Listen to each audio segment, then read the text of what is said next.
with clarity. We are not going to read word for word.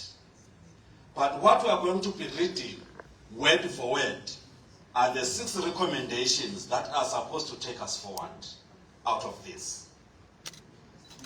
But it is important to state at the outset that as workers, both employed in the private and public sector, we unanimously reject any increase yale tariff yagas noma kungaba malini for the reasons already highlighted by the president.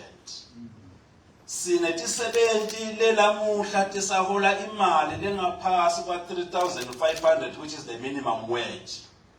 We have not talked about the living wage as of yet. We are only talking about the minimum wage. And then the rest of the other workers, there is not even a single worker who at the end of each month is able to go to the vendors to buy electricity ngemali lehlangene leng-100 emalangeni. We buy it in bits and pieces, signaling the worst economic condition that we are in. We are unable to afford that. But secondly, the business will have to close shop or will have to lay off some staff. That will further increase the problem of unemployment, the unemployability, the poverty in this country, which currently stands at 63%. Government as a state is supposed to uphold Act number 1 of 2005, that is known as the Constitution of the country, as a state. Article 59 of the Constitution is making the state solely responsible for ensuring economic development of the citizens.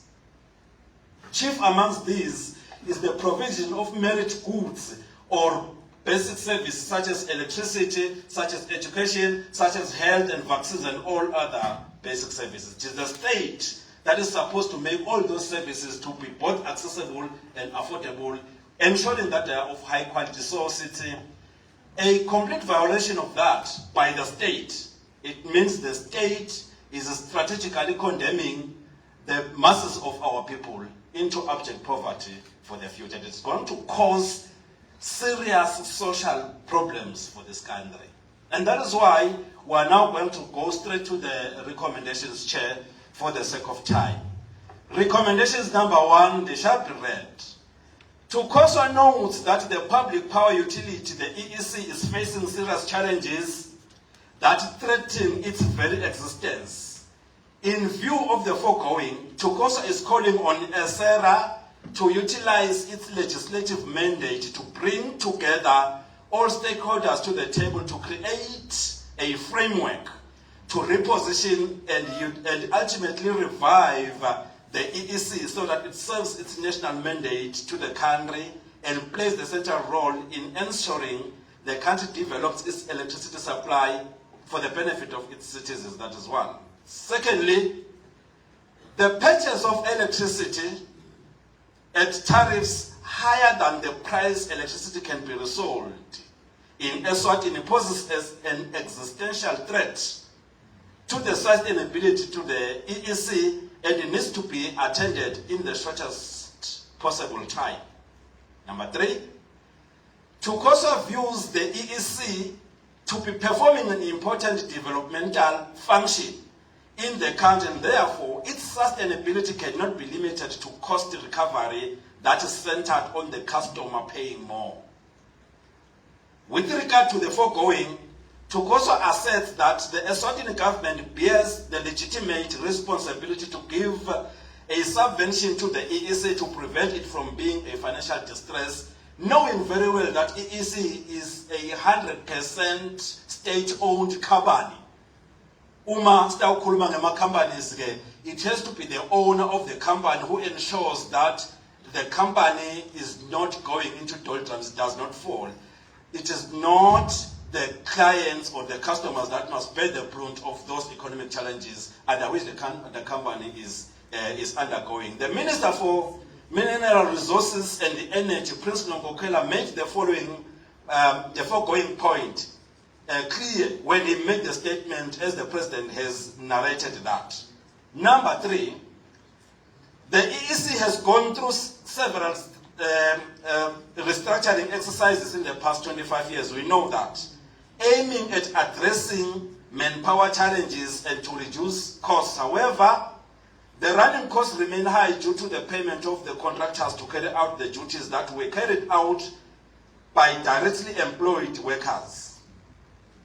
And as a federation, we want to make this call clear to say government is in a drive to reduce unemployment and to create a Mathuba M7 for the citizens. And the EEC is therefore one of those economic drivers that can assist the country in reaching that level by ensuring ukuthi tonke tisebenzi letidzingekile tiyaqashwa and phase out the contracts and the contractual organizations that are subcontracting the EEC. The EEC faces an appeal Berkeley, which is the last part one, Berkeley to increase electricity generation capacity to meet the needs of the country. Options to generate such as those offered by coal need to be expeditiously explored to meet the electricity needs of the country and even to open a new front of selling electricity to neighboring countries. We are happy, therefore, that the MD has touched upon that to say they have recently gotten hold or awarded a license to mine. And it is only that which will help us to generate electricity so that it can reach sustainable and sufficient levels for the citizens. And lastly, the increase in transferring the power generation to IPPs, independent power producers, does not guarantee the reduction of the cost of electricity to consumers, because those independent power producers ultimately have a profit motive. That is why they are producing.